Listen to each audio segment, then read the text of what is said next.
Welcome to queenon7.com. Please like, share and subscribe my video. Today we're going to look at the group 7, which are also called halogens. The main elements are fluorine, chlorine, bromine and iodine. We're not going to talk about astatine and fluorine as well. The main we are going to talk about is chlorine, bromine and iodine. Chlorine is actually a poisonous gas, and in the solution form it will give you a pale green color, and bromine will give you actually some sort of the brownish or red liquid. Iodine will give you the grey or some sort of solid grey color. So let's start it. Fluorine, chlorine, bromine, iodine, all of them, they have some certain properties we're going to look at. Number one is actually their melting point and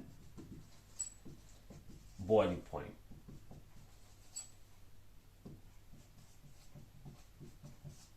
Now you do know the size of the element actually as you go down the group it increases, so because they actually are present in the diatomic form, so the size will actually increases, and they are actually neutral molecules, so that it will actually depend on the van der Waals forces. So van der Waals forces, that how many electrons they have. So fluorine has 9 electrons and chlorine has 17 electrons in total. So as you go down the group, the number of electrons are increasing. That will increase the van der Waals force as well, and hence the intermolecular force between the two chlorine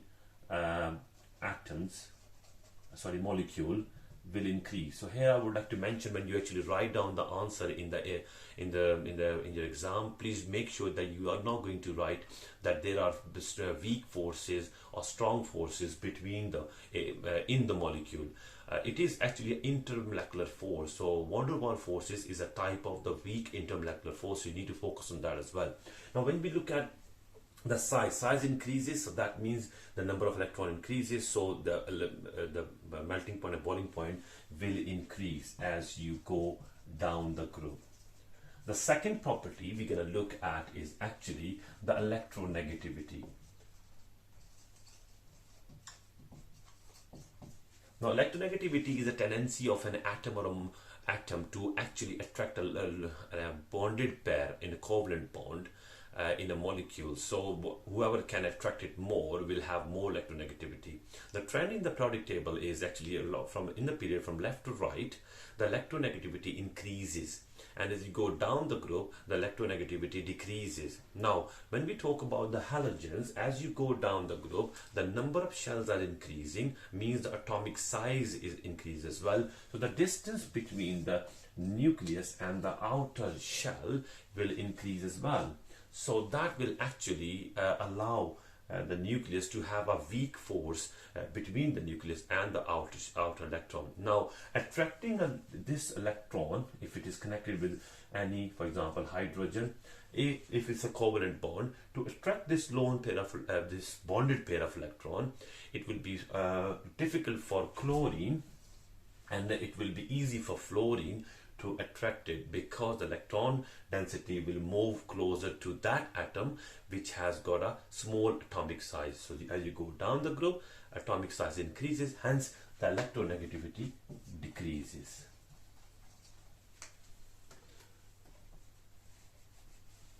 Now the next part we're going to look at the reaction, obviously the displacement reaction. Displacement means the stronger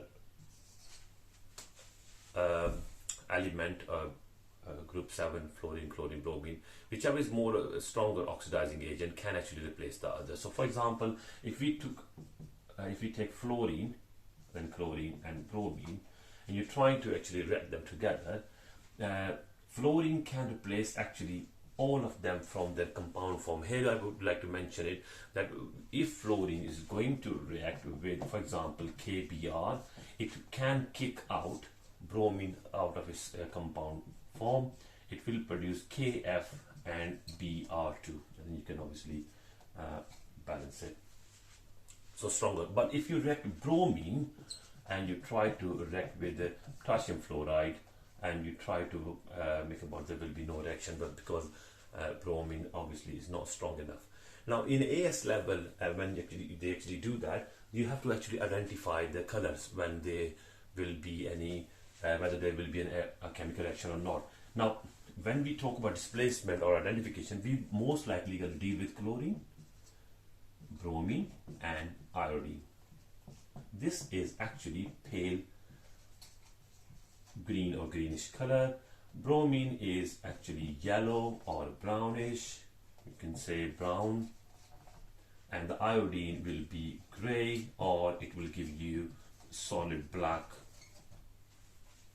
crystals or suspended solid in the solution. Now, if these are the solutions, all of them, they are actually in the solution form.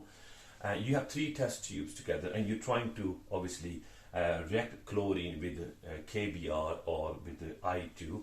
So chlorine is most reactive because it's on the top of the group. So chlorine Cl2, you're going to react with KBr, another salt.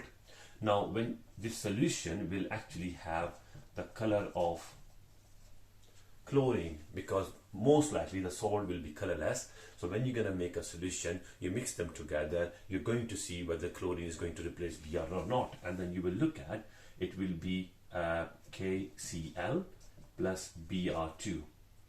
Now Br2 actually going to be replaced by the chlorine, so that means the actual color of chlorine, which was the actual color of solution, pale green, will disappear. So that will actually disappear. Now what will happen then? Because you have produced bromine, so the pale green will disappear, but it will change into a different color, and that will be the bromine. Original bromine is produced in the chemical reaction, so you will actually have the color to yellow or brown or reddish brown color. So your color will change from pale to green. Let me give you another example. For example, if you have I2, iodine, and you're going to react with Cl2. I2 original color is actually gray, and you're going to react with potassium chloride, a salt. You do know that there is no reaction. So the original was a gray color solution, no reaction, and the solution will still carry with the gray solution. So the original, if there is no reaction, the original color of the solution will remains as the identification, and it will tell you that actually there is no reaction in this. Now, these are the identification tests for not the identification test, but these are the actual identification if which one is more oxidizing agent. I'm just going to take one example of the reducing agent. Now, in terms of reducing agent, which one is more actually a strong reducing agent? Now, from fluorine to go all the way to iodine, iodine is a strong reducing agent, and this one is a least reducing agent. Now, if I just replace this by the let's just talk about the iodide ion. So from fluoride to iodide ion, what do you think, which one is actually strong oxidizing reducing agent? Now the ionic size, this is fluorine, this is iodine. From the nucleus, the ionic size actually increases, obviously because of the number of shells are actually added. Now, because of that, if this one has got, fluoride has got 8 electrons, because it carry one more extra electron, so as iodide. Now, when we say of a reducing agent, which one is the best reducing agent? I have already told you that this is a strong reducing agent. Which one of them is actually going to oxidize itself quickly? Now, the further the outer shell is from the nucleus, the quickly it will lose the electrons from the outer shell. So based on that, fluoride has got a small ionic size. Iodine has got a large ionic size. In this case, the small ionic size, it will not going to lose its outer electron quickly as compared to iodine. So fluoride ion obviously will convert into fluorine and produce 2 electrons, and this one will produce iodide will produce iodine plus 2 electrons, and you balance it. So that means it is a strong reducing agent because of the atomic ionic size, and hence it will lose the electron quickly. So it will reduce the other and it will oxidize itself, and based on that we can predict the oxidizing nature as well. If you reverse everything, this iodine is actually the least oxidizing agent. It's opposite, and this one is actually most or strong oxidizing agent, even though they are actually already in the A9 form, so they are not going to accept any further electron, because oxidizing agent means they are actually going to gain more electron, so they reduce themselves and oxidize others. That's the difference. So they are already occupied with the 8 electrons in the outer shell, but it's just to understand that if there's a question in the exam that which one is more strong oxidizing agent, so you can actually reverse the whole method. Now next part is we are going to look at the reaction of the salt of halogens with this. Now we're going to look at the reaction of the halogen salts with the acids. It is pretty straightforward. The first one, which is actually fluoride. So if we take an example of sodium fluoride or sodium chloride, both of them react with sulfuric acid and produce NaHSO4 plus HF, and we'll go same for NaCl. This produces NaHSO4 sodium bisulfate, and it will produce HCl. And obviously these are the steamy fumes that are going to come out for hydrogen fluoride, hydrogen chloride. They both are actually gas at room temperature.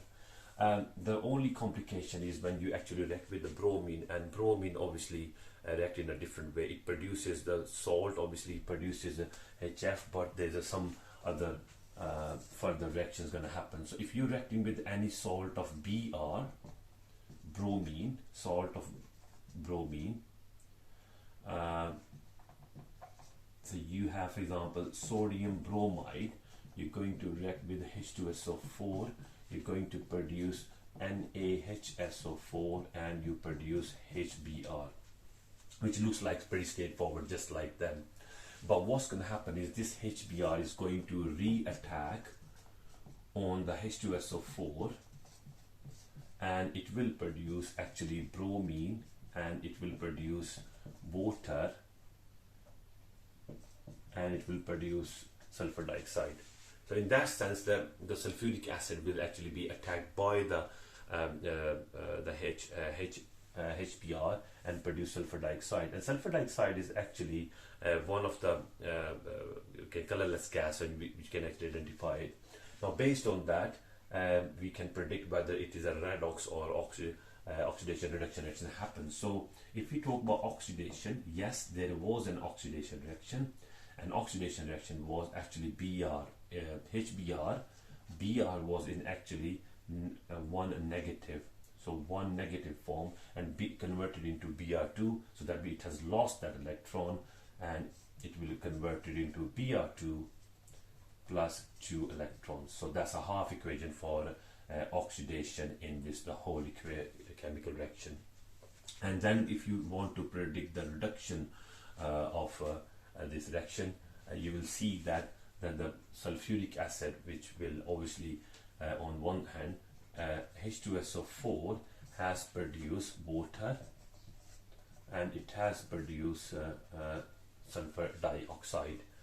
It produces obviously sulfur dioxide. Now when you balance it, obviously you will look at you have 4 hydrogens there, and you have only 1 hydrogen there, and then 3 hydrogens there. So you will actually put 2 there, and now you have 4 hydrogens to make it an even number to predict all 4 hydrogens. So 4 oxygens are balanced out. Now based on that, you have to balance the hydrogen as well.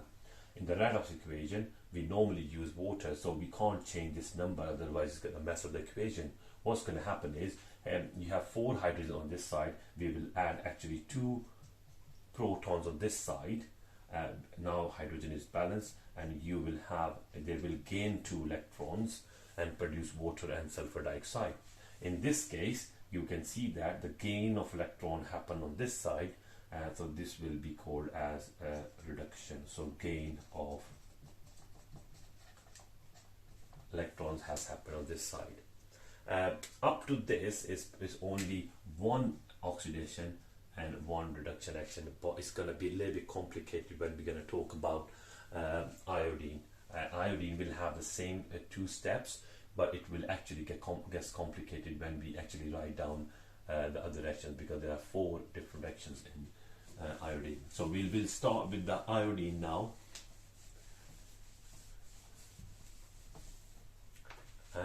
Iodine will have the same one. For example, you have NaI is going to react with H2SO4, is producing NaHSO4, and it will produce HI. This HI is going to attack on your acid H2SO4, and it will produce obviously iodine, and it will produce sulfur dioxide, and it will produce water. So in this case, obviously the sulfuric acid, which is actually reattacked by hydrogen iodide, converted into iodine itself, and then you have got the sulfur dioxide and water. Iodine obviously will be solid, so you will see some grayish color, but you also will see some bubbles coming out in this reaction. Now, if the iodine is actually only 2 hydrogen iodide, like less concentration, then the reaction will go smooth as it is. But if you have more hydrogen iodide, you can say you have 6 hydrogen iodide, and they are going to attack on sulfuric acid. In this case, the reaction will have the 2 products are same every time you're going to do this reaction. Water and iodine will be produced as it is, but you will also produce sulfur is one of the product which is actually in the solid form, and which will be actually yellow as well. So yellow crystals, you can see that if you do the recrystallization. Now look at the if you increase the amount, the concentration of HI, you're reacting with H2SO4, you will be producing, obviously you're just going to put 3 just to balance it. You will have iodine, you will have water there, but this time you will actually produce H2S gas, which will have pungent, no, it's like rotten egg smell, or bad egg smell. It will be produced as one of the gas in there, and this is also obviously in the form of the fumes. All of them, they're going to come in the form of fumes initially, so we can't just say that this is going to be the solid form. Iodine is solid at room temperature, by the way. Now we're going to predict the reduction reaction. So redox reaction, we're going to predict it. Oxidation will be the same as previously. You have seen that the iodide forms, so 2HI are going to convert into iodine, and we're just going to remove this. We're just concerned with the iodide ion, and you produce actually iodine. So this is a pretty straightforward oxidation reaction by losing 2 electrons. There will be 3 different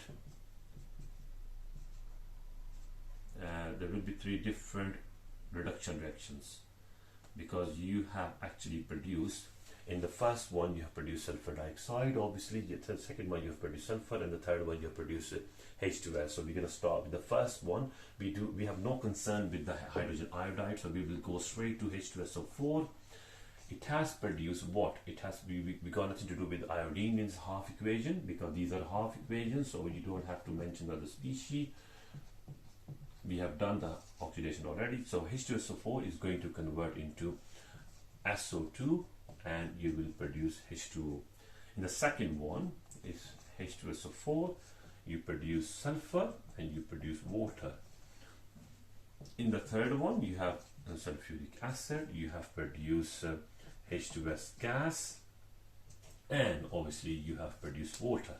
Now all you have to do is you have to look at how you're going to balance it. You're going to use obviously the H positive ion, the proton, and electrons to balance the whole equation. And we're going to start with the first one where H2SO4 reacted, and we will see it's the same one as the top with the bromine we did.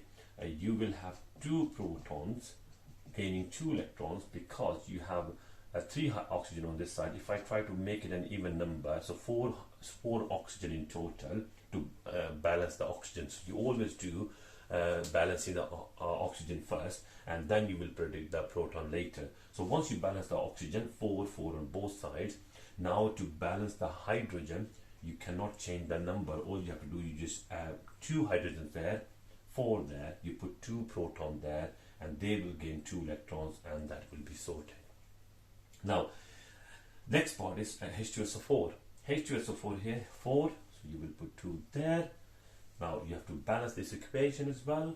Based on that, you will produce obviously 2 there, 4 there. You do not have any, so you have to change this number to make it actually 4 water molecules to balance oxygen.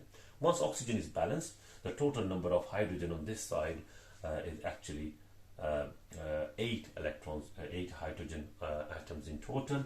You have only 2 there, so all you have to do, you have to put 6 proton, which will gain 6 electrons to convert into the sulfur solid and water. And then you will look at the H2SO4, which will be attacked by the 8 hydrogen iodide more concentration, produce H2S gas and H2O. In this case, you will be actually looking at balancing the oxygen again. You produce, you put 4 there, and oxygen is balanced now. Now we look at the hydrogen. So hydrogen, 4 2s are 8 plus 2 is 10 in total. You have only 2 on this side, so I will put 8 protons there, plus I will put 8 electrons, and that's balanced. So all 3 equations are actually the reduction equation, because on the left hand side of the equation the gain of electron has happened. So this is actually the reaction for the salt of the halogens. Now the last bit, which is identification of the halogens. It can be in inorganic chemistry, or it can be in the just in organic chemistry. So if you do remember that there's a pack you probably have done when you actually identify the negative ions based on obviously what do you call it as their color precipitated produced. So we will look at the first one. For example, if I give you 3 test tubes, we're not going to do any, because it's very highly reactive fluorine, so we don't actually talk about the identification test of fluorine. In the specs, you have to identify chlorine, bromine and iodine. All 3 of them will actually give you some sort of color with the silver nitrate with concentrated HNO3. Now you got unknown. So for example, this is unknown for you. The first thing you will do, you will add AgNO3 with the concentrated HNO3, and you make this solution, and you add 1 drop or in each.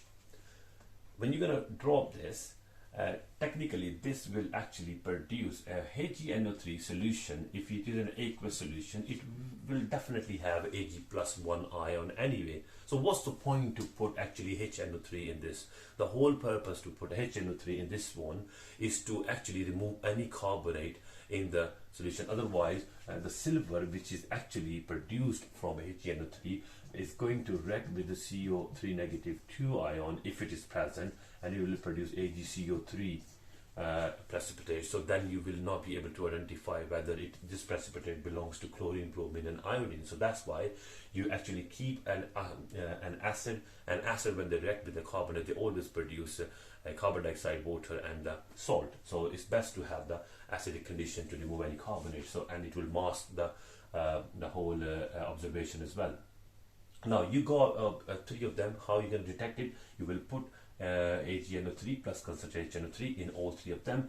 If this is chloride ion or chlorine as a halogen, Ag plus 1 ion is going to react with chloride to produce AgCl solid, and you will get a white precipitate. Then you have Ag plus 1 ion. If your halogen is Br, it will actually, you can put aqueous if you want, it will produce AgBr, which will give you a cream precipitate. If it is actually an iodide ion, it will produce AgI, which is solid as well, but this time it's going to be yellow. Now, looks like pretty straightforward, but it is not straightforward. To distinguish between white and cream is sometimes very difficult to actually identify whether it is chloride and bromide. So this is why we actually do a further identification test. You are going to put in all three. If you will be given a test tube which you do not know whether it's a chloride or bromide or iodide, and you actually has produced these three, one of these colors, and you're not sure whether it's creamish, it's light yellowish or white, you want to confirm that, all you have to do is you have to take dilute ammonia. If you put dilute ammonia in all three of them, only AgCl will be actually dissolved. So the white precipitate will become colorless. And why? Because AgCl is going to react with the ammonia and it will produce a metal complex. 1+ is because of the oxidation state of the silver, because NH3 is a neutral molecule, and it will also produce chlorine gas. So technically chlorine will be released. The white color is actually responsible because of the AgCl, and Cl is gone, and that's why the color will disappear as well. If this is going to happen with the dilute ammonia, so that is the identification test that this is actually the AgCl, or it is actually the chloride is one of the halogen in the test. Now, if even you, after putting a dilute NH3, nothing's going to happen, then you're going to start thinking about you're going to put actually concentrated ammonia. If you put concentrated ammonia to see, obviously one is done, and obviously you put diluted, nothing happened, you still got precipitate in it, you put dilute concentrated ammonia, what's going to happen is Br is going to react with NH3, you put the edges to balance it, and you will make again a metal complex, and it will produce a linear structure. If you do remember that silver can have only two ligands around it, and all those ligands will actually provide one lone pair of electron, and that will be known as the linear structure of silver metal complex. It will produce obviously bromine gas, so that means the color you have, which is creamish color, cream precipitate, it will become colorless, and that will be the identification of bromide ion or bromine in the as one of the halogen. But even after putting a dilute and the concentrated ammonia and nothing's going to happen, then that means it is actually AgI. AgI is actually yellow. It is actually insoluble, or it will not, it's not going to